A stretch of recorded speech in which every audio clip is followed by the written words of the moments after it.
Hello everyone, welcome to Rubisco medical library. और आज के लेक्चर में हम रिसेप्टर फैमिलीज के बारे में बात करेंगे। देखिए, पिछले जो लेक्चर्स थे उनमें हमने ये देखा था कि ड्रग जो है वो बॉडी पे अपना इफेक्ट प्रोड्यूस कर रही है। कैसा इफेक्ट प्रोड्यूस करना चाह रही है? थेराप्यूटिक इफेक्ट प्रोड्यूस करना चाह रही है। तो उसके लिए उसके पास क्या है, कुछ मैकेनिज्म ऑफ एक्शन है जिनके थ्रू ये इफेक्ट वो प्रोड्यूस कर पा रही है। ठीक है, फिर हमने ये देखा था कि मैकेनिज्म ऑफ एक्शन को ब्रॉडली हम दो में डिवाइड कर सकते हैं कि भाई या तो non receptor mediated mechanism of action हो सकते हैं या फिर receptor mediated mechanism of action हो सकते हैं।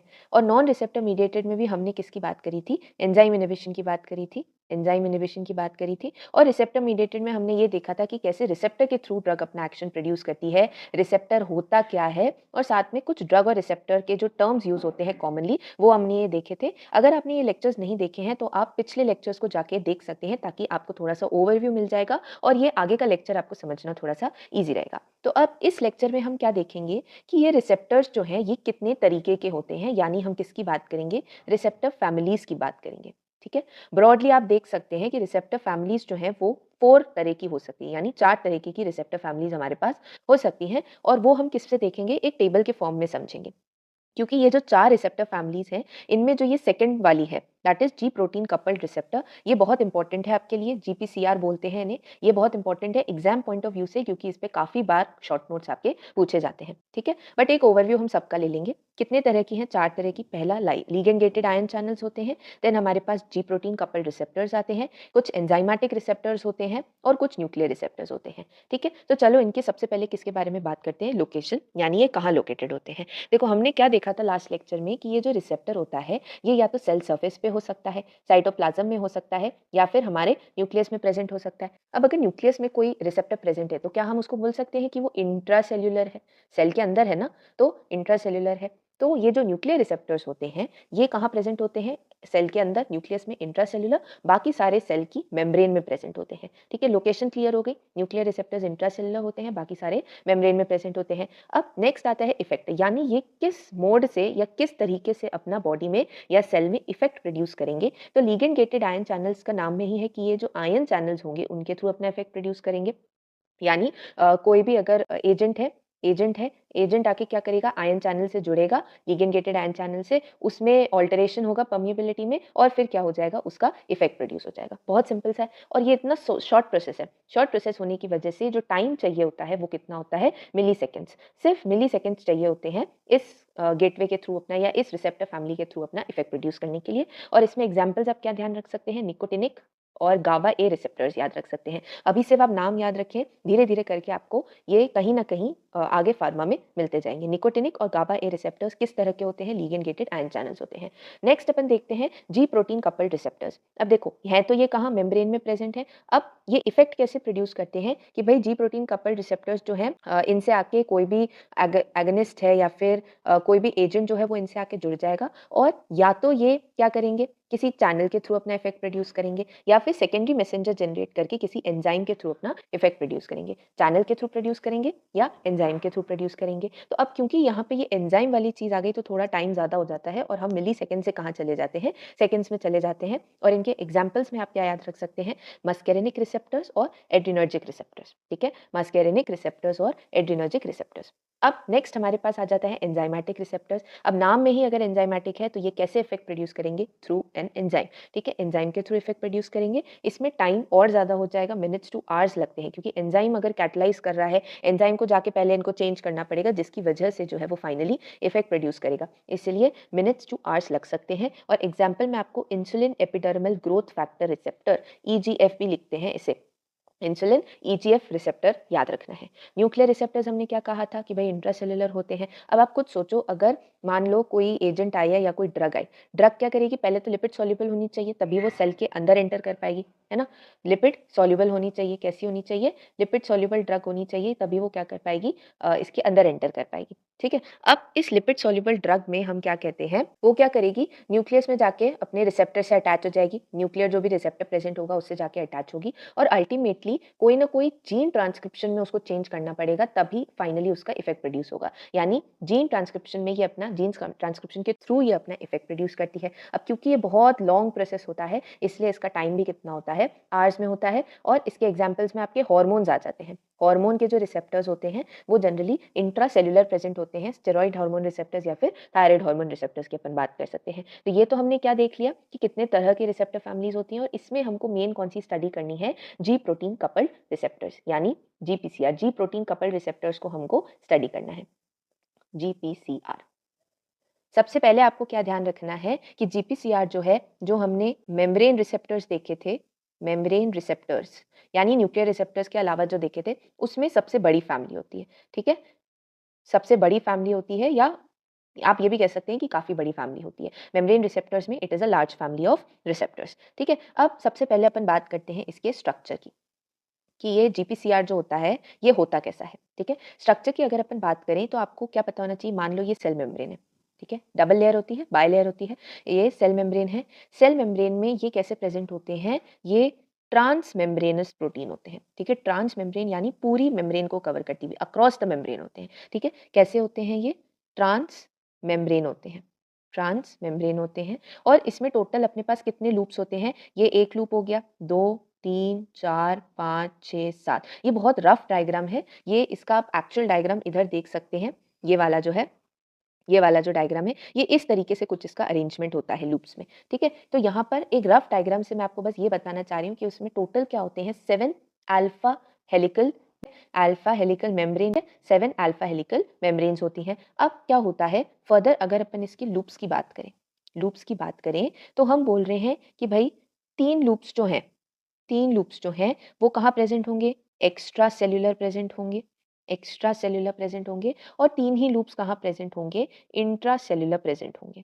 ठीक है, इंट्रा सेल्यूलर प्रेजेंट होंगे, यानी अगर ये सेल मेम्ब्रेन के बाहर का इलाका है तो ये एक्स्ट्रा हो गया, एक्स्ट्रा सेल्यूलर। तो यहाँ पे तीन लूप्स प्रेजेंट होते हैं, और यहाँ पर इंट्रा सेल्यूलर यानी यहाँ पे क्या हो जाता है आपका, साइटोप्लाज्म है अंदर। ठीक है, साइटोप्लाज्म है, तो यहाँ पर कितने प्रेजेंट होते हैं, तीन लूप्स प्रेजेंट होते हैं। ठीक है, अब ये जो एक्स्ट्रा सेलुलर लूप्स होते हैं, यहाँ पर हमारी क्या प्रेजेंट होती है, एगनिस्ट साइट प्रेजेंट होती है। और ये जो इंट्रा सेलुलर होते हैं, यहाँ पर हमारी क्या प्रेजेंट होती है, जी प्रोटीन बाइंडिंग साइट प्रेजेंट होती है, जी प्रोटीन बाइंडिंग साइट प्रेजेंट होती है। यानी बाहर से तो कौन आके जुड़ेगा, एगनिस्ट आके जुड़ेगा इस पे, और अंदर की तरफ कौन जुड़ेगा, जी प्रोटीन आके इस पे जुड़ेगा, जिसके लिए दोनों की साइट्स जो है वो रिस्पेक्टिवली प्रेजेंट होंगी। अब क्योंकि ये जी प्रोटीन आके जुड़ रहा है, तो अब अपन बात कर लेते हैं कि ये जी प्रोटीन क्या है। ठीक है, देखो जी प्रोटीन में जो जी है वो किसके लिए है, ग्वानिन के लिए।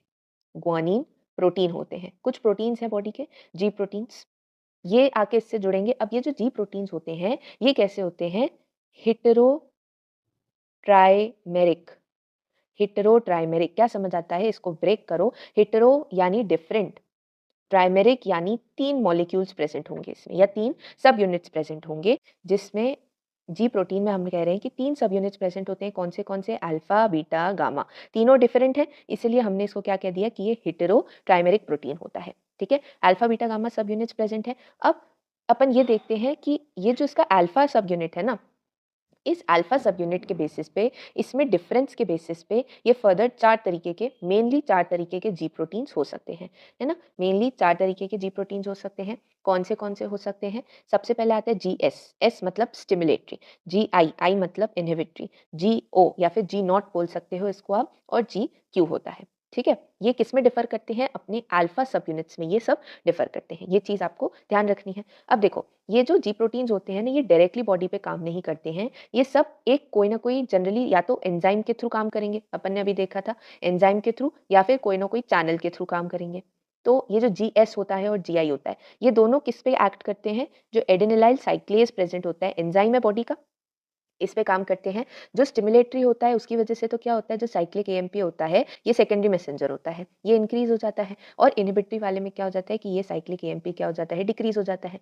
ये इवेंचुअली इंक्रीज वाला तो क्या करता है कि जो कैल्शियम चैनल्स हैं उनको ये क्या करता है, ओपन कर देता है।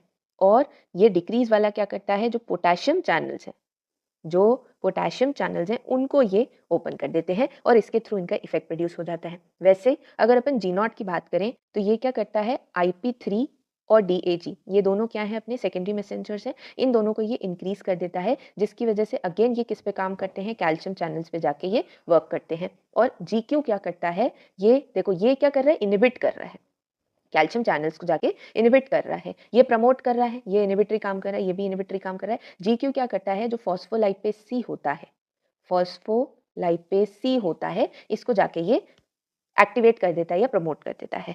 ठीक है, अब ये जो GPCR होता है, GPCR बोल लो या फिर ये जो जी प्रोटीन होता है, जी प्रोटीन होता है, जब ये इनएक्टिव स्टेट में होता है, जब ये इनएक्टिव होता है, तब तो क्या होता है कि जो अल्फा सब यूनिट है उसके साथ कौन जुड़ा हुआ होता है, जीडीपी जुड़ा हुआ होता है। बट जब इसको हमको एक्टिवेट करना रहता है तो क्या होता है कि ये जो जीडीपी है इसको धक्का मार देता है, कौन आ जाता है इसकी जगह पे, जीटीपी। ठीक है, यानी अब जो अल्फा सब यूनिट है उससे कौन जुड़ गया है, जीटीपी जुड़ गया है। तब हम कहते हैं कि ये किस में चला गया है, प्रोटीन अपनी एक्टिव स्टेट में चला गया है। तो ये तो हमने देख लिया कि भाई इसका स्ट्रक्चर क्या होता है, फिर ये जी प्रोटीन जो है वो क्या होता है, उसके कितने तरह के प्रोटीन हो सकते हैं, और फिर एक्टिव और इनएक्टिव स्टेट क्या है इसकी। अब अपन इसके मेन पार्ट पे आते हैं, that is working of the receptor. Working of the receptor. अब देखो वर्किंग की जब अपन बात करते हैं तो हमने क्या कहा था कि ये हमारा मान लो सेल मेम्ब्रेन है, सेल मेम्ब्रेन के अंदर ये मान लो प्रोटीन प्रेजेंट, ये रिसेप्टर प्रेजेंट है। ठीक है, रिसेप्टर प्रेजेंट है, जो इसकी एक्स्ट्रा सेल्यूलर साइट है वहां पे कौन आके बाइंड करेगा, अब यहाँ पर हमारा एगनिस्ट आके बाइंड करेगा। जो एगनिस्ट है उसकी साइट जो है वो बाहर की तरफ थी, एक्स्ट्रा सेलुलर लूप्स में थी, तो यहाँ पर एगनिस्ट की बाइंडिंग हो जाती है। ठीक है, यहाँ एगनिस्ट की बाइंडिंग हो जाती है और यहाँ अंदर की तरफ कौन बाइंडेड रहता है, यहाँ पर आकर जी प्रोटीन जो है वो कपल हो जाता है या फिर जी प्रोटीन की बाइंडिंग हो जाती है, जी प्रोटीन कपलिंग होती है यहाँ पर। ठीक है, यानी क्या हुआ, बाहर से तो एगनिस्ट आके जुड़ गया, अंदर से जी प्रोटीन की कपलिंग हो गई। तो ये जैसे ही जी प्रोटीन आके इससे जुड़ता है, तो अभी मैंने जो कहा था कि जो अल्फा बीटा गामा है उसमें जो अल्फा सब यूनिट है उससे इनएक्टिव स्टेट में तो जीडीपी जुड़ा हुआ था, बट अब क्योंकि एगनिस्ट आके जुड़ गया, जी प्रोटीन कपलिंग हो गई है, तो अब क्या होगा कि ये जो जीडीपी है इसकी जगह कौन आ जाएगा, जीटीपी। जीटीपी और अल्फा जैसे ही जुड़ते हैं ये जो मॉलिक्यूल है ये बेचारा बौखला जाता है, बौखला जाता है, तो ये क्या करता है, इसमें डिवीजन हो जाता है, जीटीपी और अल्फा अलग हो जाते हैं, बीटा गामा अलग हो जाते हैं। ठीक है, क्या होता है, जीटीपी अल्फा अलग हो जाता है, बीटा गामा अलग हो जाता है, और ये क्या करते हैं फिर इंडिविजुअली जाकर अपना इफेक्ट प्रोड्यूस करते हैं। ये क्या करते हैं, इंडिविजुअली जाकर अपना इफेक्ट प्रोड्यूस करते हैं। चलो इफेक्ट प्रोड्यूस हो गया बॉडी पे, बट क्या होता है, ये इफेक्ट किस पे डिपेंड करेगा, ये इफेक्ट डिपेंड करेगा कि कौन सा तरह का जी प्रोटीन जो था वो जाके जुड़ा था। ठीक है, हमने अभी देखा था कि 4 तरह के जी प्रोटीन्स होते हैं, तो ये इफेक्ट डिपेंड कर जाएगा कि कौन सा जी प्रोटीन जाके जुड़ा था। अब ठीक है, इफेक्ट प्रोड्यूस हो गया, तो इनको वापस घर भी तो लौटना है, मतलब वापस अपनी इनएक्टिव स्टेट में भी तो जाना है, ये एक्टिव में तो रहेंगे नहीं, एक्टिव में तो रहेंगे नहीं पूरा वक्त। तो इनएक्टिव स्टेट में जाने के लिए ये जो अल्फा सब यूनिट है, अल्फा सब यूनिट जो है इसके अंदर क्या प्रेजेंट होती है, एक इंट्रिंसिक एक्टिविटी होती है। कौन सी इंट्रिंसिक एक्टिविटी होती है, जीटीपीएस की, जीटीपीएस।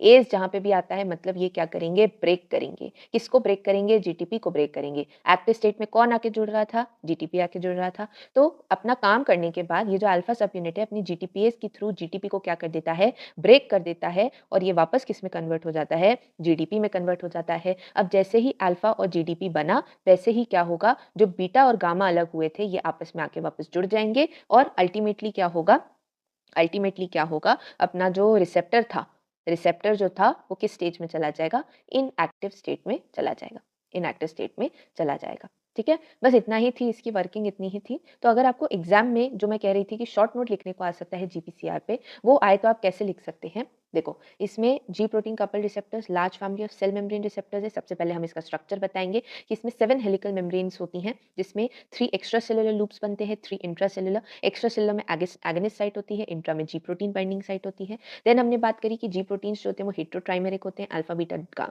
गामा सब यूनिट्स होते हैं। इनएक्टिव में जीडीपी अल्फा से जुड़ा हुआ होता है, एक्टिवेशन पे जीडीपी से जीटीपी का डिस्प्लेसमेंट हो जाता है। कितने तरह के जी प्रोटीन्स होते हैं अल्फा सब यूनिट के बेसिस पर, जीएस, जीआई, जीओ और जीक्यू। ठीक है, वर्किंग की अगर अपन बात करें, सबसे पहले क्या होगा, binding of the agonist two receptor, फिर कपलिंग होगी जी प्रोटीन की, फिर जीटीपी जो अल्फा सब यूनिट से जुड़ा हुआ होगा वो जीटीपी से एक्सचेंज हो जाएगा, जी प्रोटीन अल्फा जीटीपी अलग हो जाएगा, बीटा गामा अलग हो जाएगा और ये रिलीज हो जाएंगे जो टारगेट एंजाइम या चैनल से जाके बाइंड हो जाते हैं और इफेक्ट प्रोड्यूस करते हैं, जो किस पे डिपेंड करता था कि इनिशियली कौन सा जी प्रोटीन आके जुड़ा था। फिर क्या होता है कि ये जो जीटीपीएज है ये क्या करता है, अल्फा सब यूनिट में जीटीपीएज होता है जो जीटीपी को वापस जीडीपी में बना देता है और अल्फा सब यूनिट जो है वो बीटा गामा के साथ एसोसिएट करके वापस नॉर्मल रिसेप्टर पे पहुंच जाता है। तो आज के लेक्चर में इतना ही था। Hope you find this lecture useful and helpful. Do like, share and subscribe the channel and thank you for watching.